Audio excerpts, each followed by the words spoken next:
陆林啊，今天进了这门，你就是刑侦局的一员了。你得对得起这身警服，你也得对得起我，别让我看错了你。一个警察，你要知道这里边的分量。啊，来见见你的同事们，你的位子在那儿。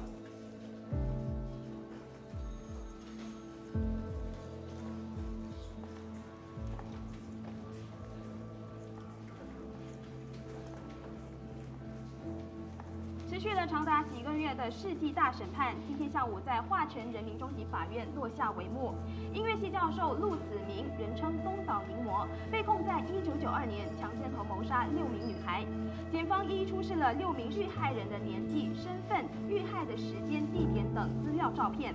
庭审长达8个小时，检察官和律师就证据以及被告是否认罪等问题进行了5轮抗辩。陆离是吧？ 我叫楚刀，以后咱俩就是一组。在咱们这儿啊，你这身警服穿3次也就够了。第一次，今儿你入职；第2次啊，就是你升职；这第3次，看你能不能熬到退休啊。你要是能熬到，就自己穿；你要是熬不到，到时候我帮你穿。坐吧，坐。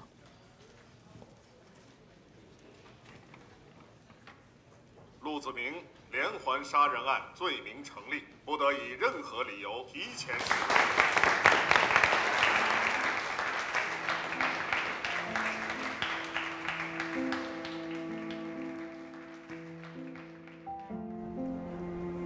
喂，妈。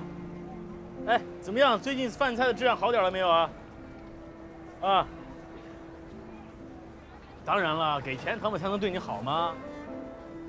没事儿，钱不是问题，我都说了，我打官司很贵的嘛。对啊，我接了大案子。放心吧，妈。跟你说个好消息，陆子明判了无期，这辈子也别想出来了。拜拜，妈。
灯火间，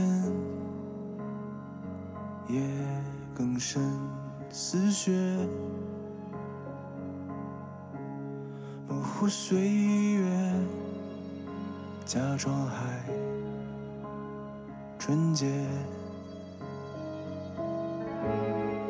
不拥抱，不祈祷，不微笑。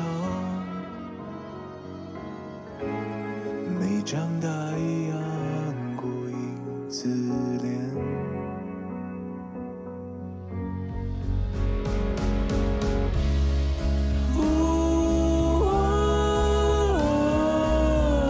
夜空，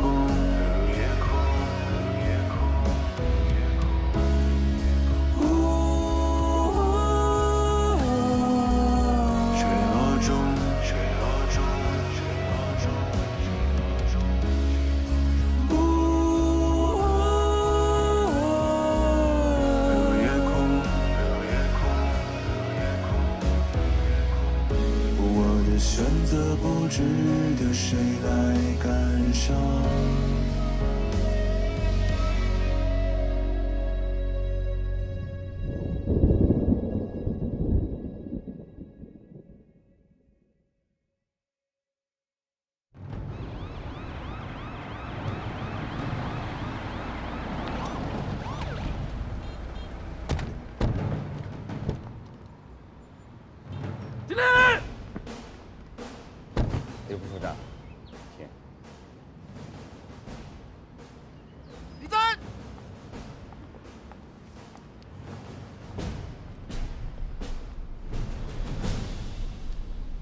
谁啊？穿成这样，想拍戏？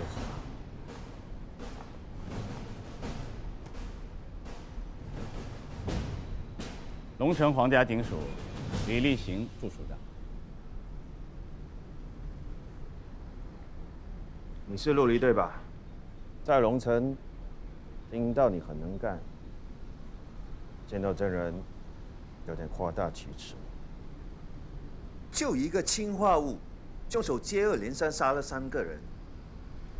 那些说你能干的人，我真的要回去好好跟他们聊一聊。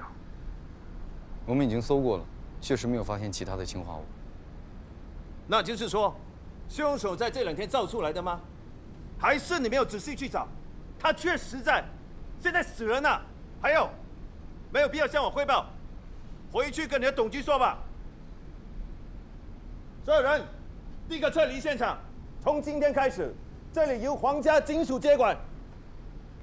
我再问那几个犯人几个问题，我就走。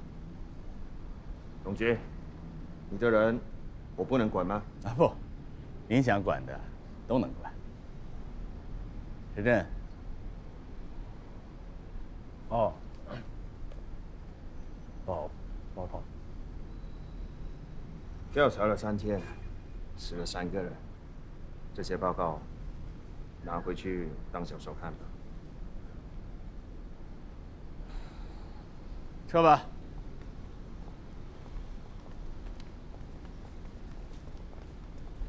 李副署长，您多辛苦。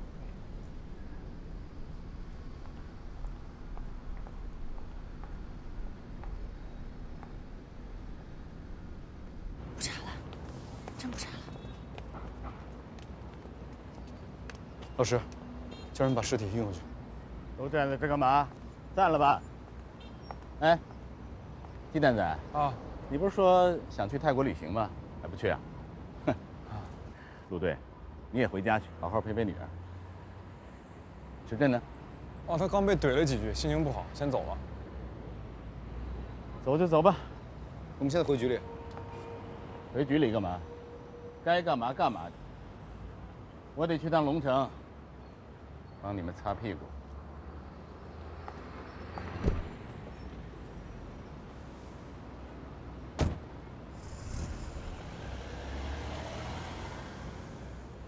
师哥，那我真去泰国了？不是师哥。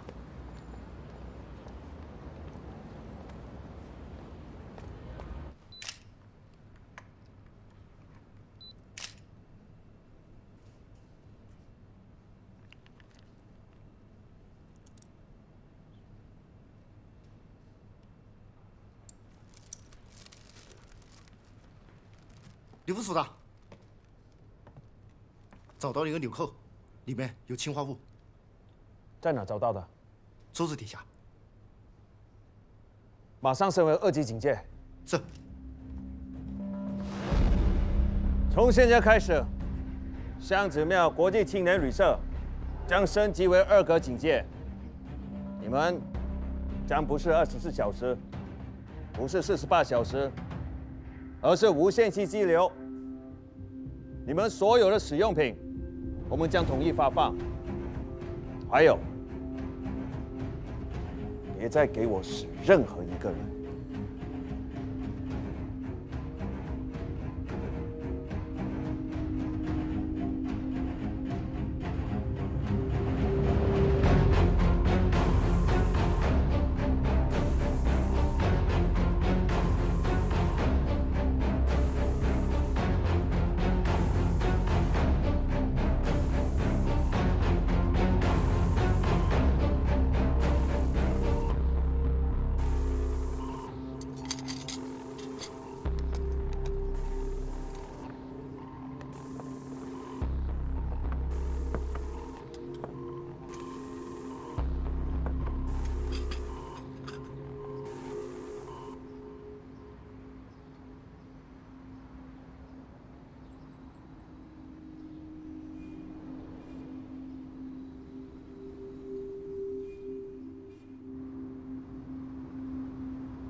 何新宇的尸体，皇家警署都带回去了吧？跟他们一样被杀。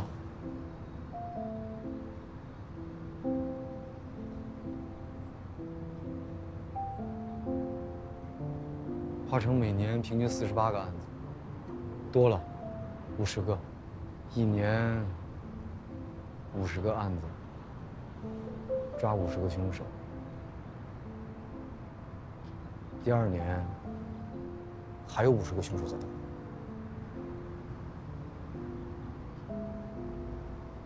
这个世界根本就没有变好。案子来了，不吃不喝不睡，把凶手抓到。第2年，那50个凶手还在。有时候我在想，我当警察干什么？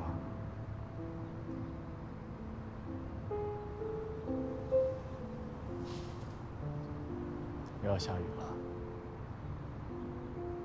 华城一直都是这样，雨不等人，人不等雨。我听我妈说，我姐姐很喜欢华城的雨，每天准时来一场。雨过以后，所有的东西都变干净了，不管是好的坏的，都可以重新来过。没办法重新来，一场雨而已，也就干净几个小时，第2天一样脏。总比不下好吧？总比没有雨强。你说你不想做警察了？不错，几千年以前，在刚刚有人的时候，没有警察，地球照样转，人口反而增加了。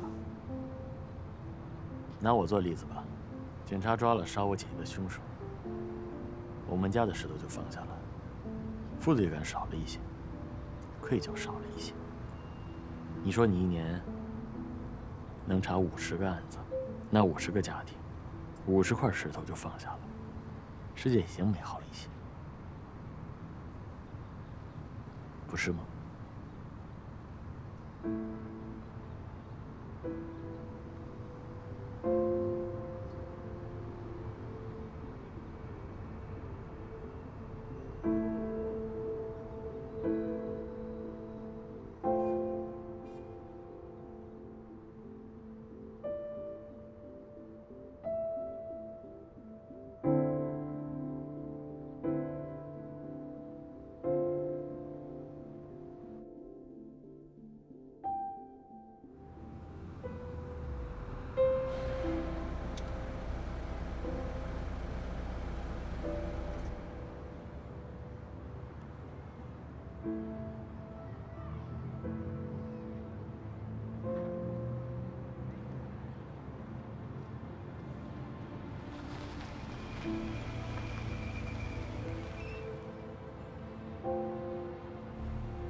你是谁呀？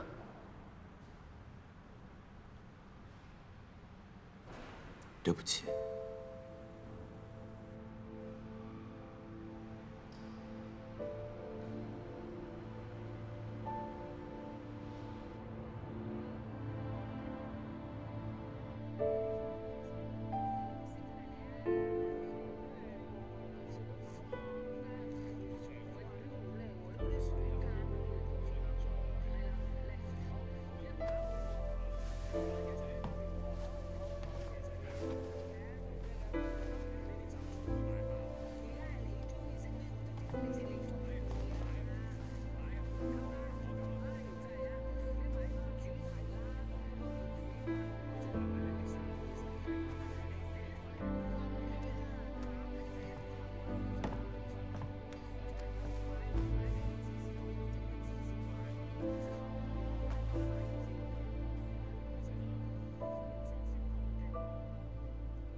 又死人了。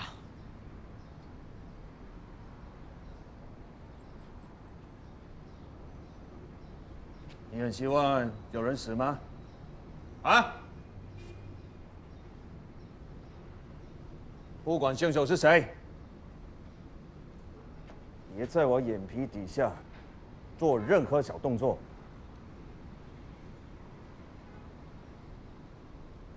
给你们30分钟，洗漱吃早餐。我要一个一个的审讯。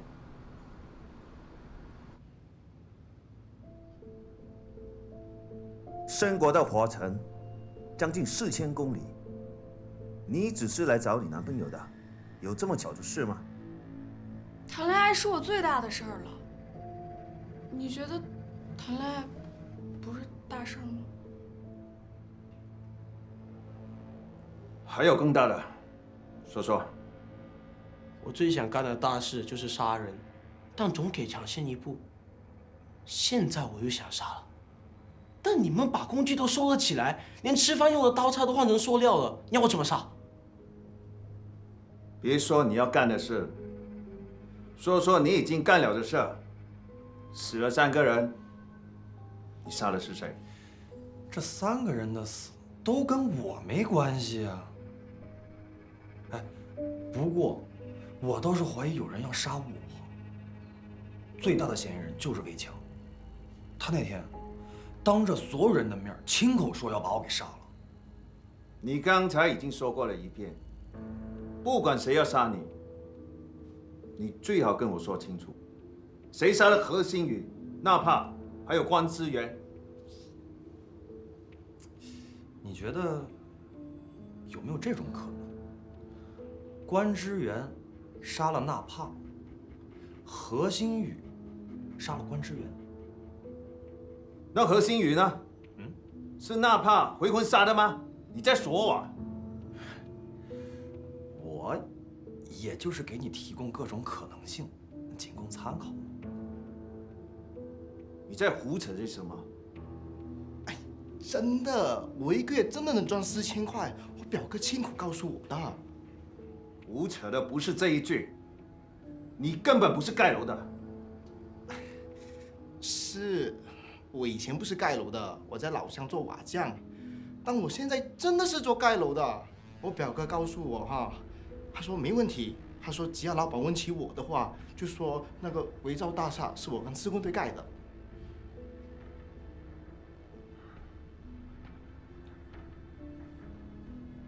我看你很眼熟啊。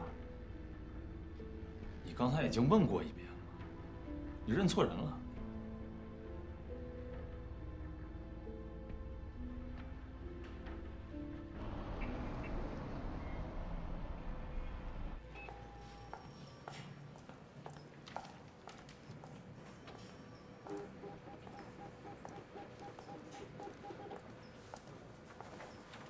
不是休息吗？你怎么回来了？不光是我，陆队、池镇，还鸡蛋仔也从泰国回来了。啊，看看。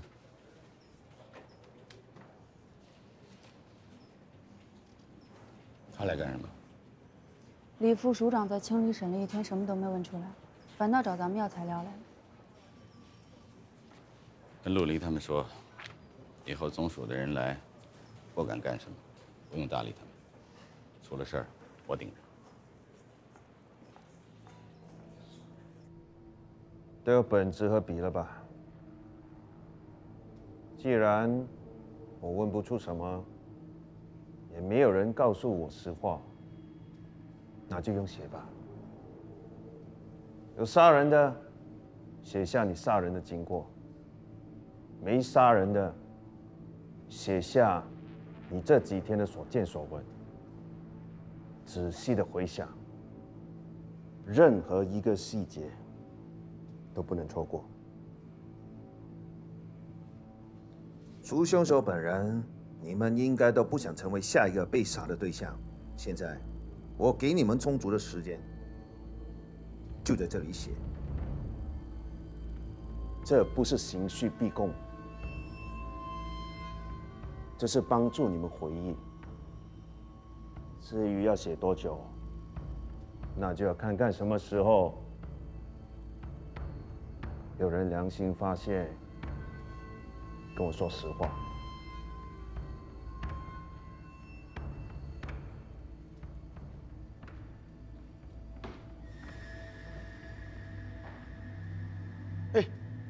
啊，就这样照着写啊？写什么呀？又不是我干的，我能写什么？你怀疑谁，你就把谁写下来嘛。哎，盖楼的，哎，是不是想写我啊？那不一定，我可是有想法哦。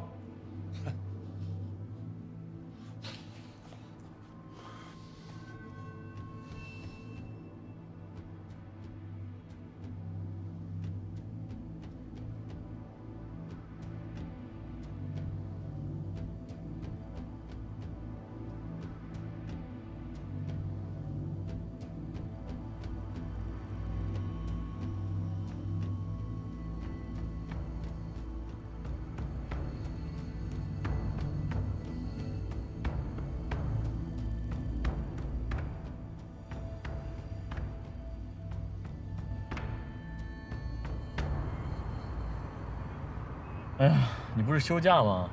第一天就待不住了，这么着急把我找出来干嘛？让我陪你看电影啊？不是去野餐啊？我在想李立行为什么要来。那谁知道？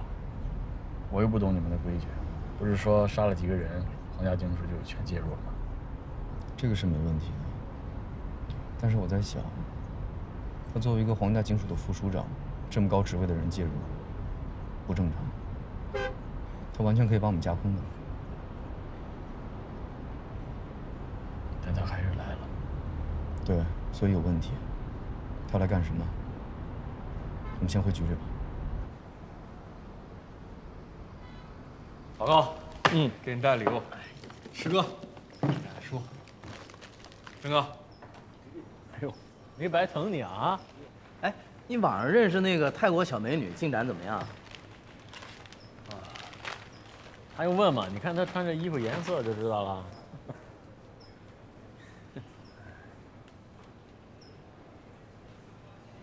怎么了？不顺利啊？哎，有什么事跟我们说啊，大家都是哥哥。那我跟你们说，你别告诉别人啊。别说啊，师哥。我之前不是喜欢一个泰国的女孩吗？在网络上认识的，叫 Lisa， 你们也都知道。然后我这次去曼谷就是找她。你们相信一见钟情吗？就命中注定那种感觉。我们俩在一起聊天、看电影，一切都很顺利。然后到了晚上，她突然跟我说，她突然跟我说，她上个月才刚完全变成一个女人。那她是适合娶回家当老婆那种吗？我还真犹豫了一下。你犹豫什么？你说她长得那么迷人，我就那么看着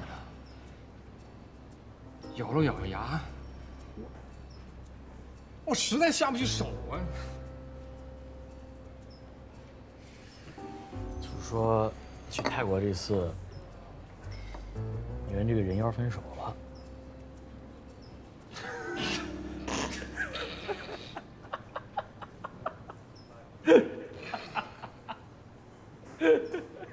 不是说好不笑的吗？不是你们不笑什么呀？哎，这人遇到点挫折很正常，很正常，很正常，每个人都会遇到这种情况。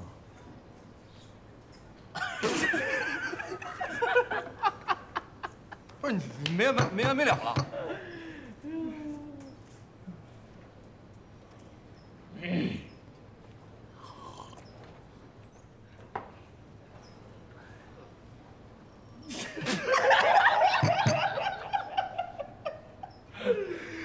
哎，别笑别笑。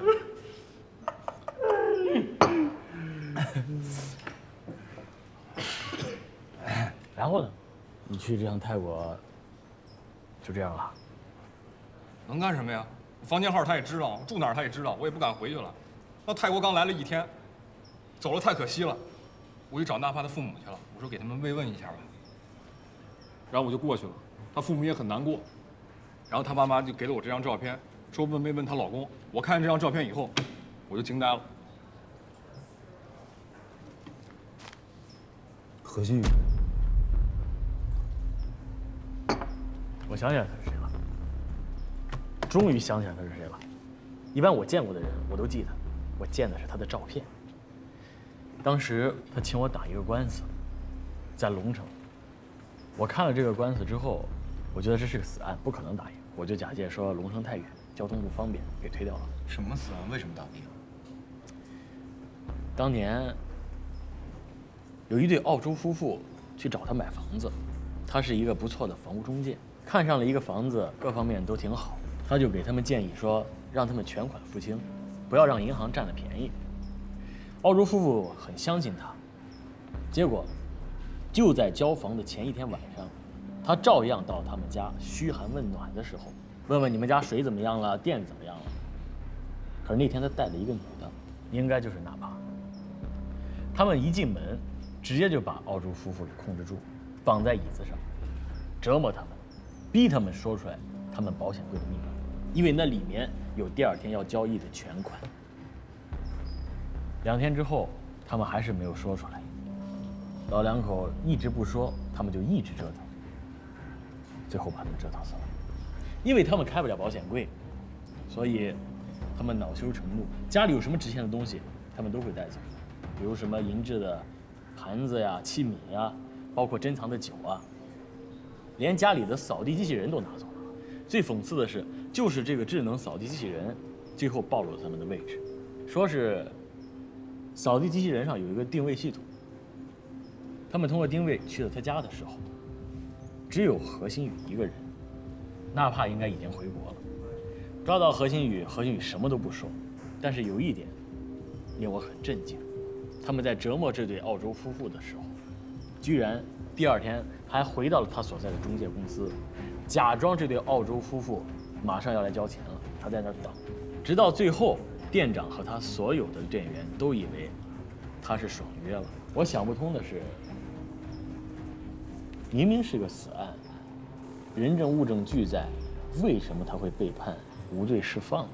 并且出现在了华城。走吧，去趟龙城，见见当年负责这个案子的律师。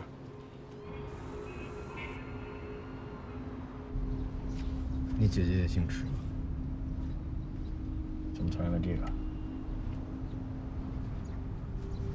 年底档案室要重新归档了，要不要帮你查一下？我姐姐姓李，跟我妈姓。那就好。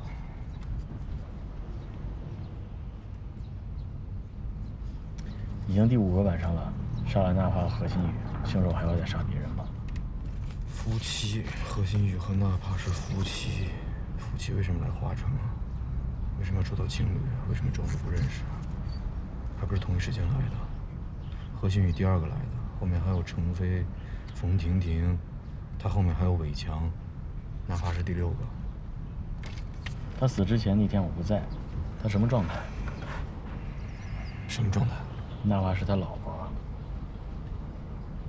他就任由着管制员在他身上摸来摸去。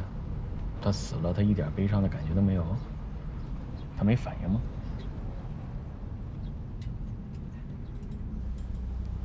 他好像是冷血的，没什么反应。自私。他想赶紧逃离情侣，所以他装作不认识。那天他就知道被骗了，他比我们还想知道凶手是谁。后来他查到了，但已经晚了。我姐姐她是被学校的老师杀的，奸杀。在这之前，她本来要出国读书了，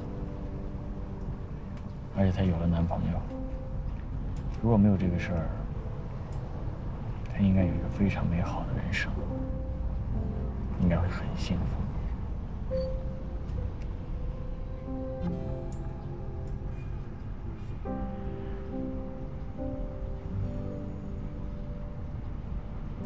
不知道该找谁去报。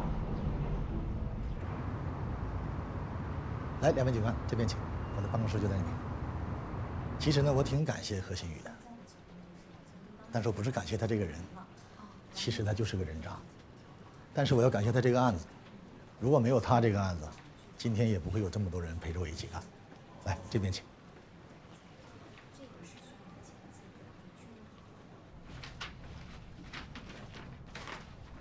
二位，这就是那个案子的资料。关于这个案子呢，现在想想都是懵的，当时更懵。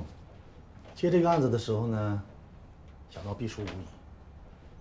可是开庭的那一天，剧情来了一个大反转，证人没到，证词无效，何新宇被释放了，我稀里糊涂的就赢了，还没开始辩护。证人是谁？这个案子的关键证人有2个，一个呢是何新宇中介公司的经理。中间何新宇回国一次，回公司，那个经理看到了他衬衫上有血迹，另一个就是澳洲夫妇的保姆张林。据说他那天开门看到了，但是由于太害怕，咳了好多天，才报的警。为什么他们没有出庭作证？因为他们都死了，2个都死了。那个经理呢是走在楼下被一个松动的空调挂机砸死的。那个保姆呢，出庭的那天去法院的路上出了车祸，撞到了。就是怎么都能死，你知道吧？太巧了。哎，你们不是怀疑是何新宇找人干的吗？警察没那么傻，查了2个多月。那没关系，就是一场普通的车祸。当时负责这个案子的是不是一个警察叫李立行？啊，对，听说他已经升到副署长了。所以说，这李立行根本就不行。你看他那天见咱们的时候，拿你官威拿这么大，这明明就是谋杀呀，他就能查成肇事逃逸，还说我的报告是小说。我这有监控录像，那个柳署长呢一帧一帧的查了很多遍，没有发现什么线索。哎，我问你啊，你这个律师事务所现在1个月能挣多少钱呢？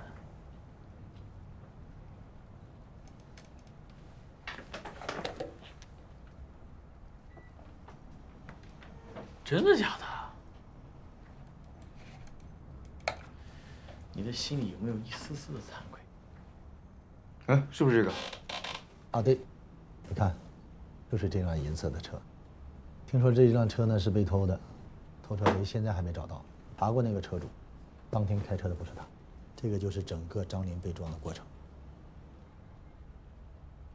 哇，这哪是车祸呀？这分明就是谋杀呀！魏律师，我能用一下你的电脑吗？啊，可以，请进。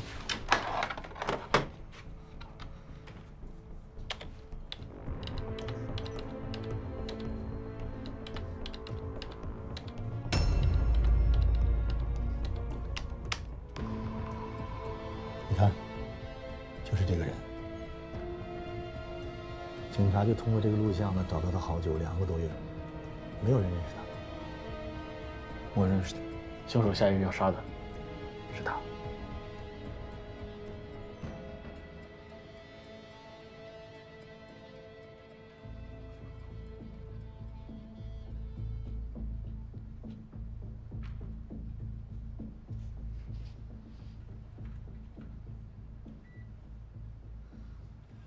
我他妈的就不应该来这儿！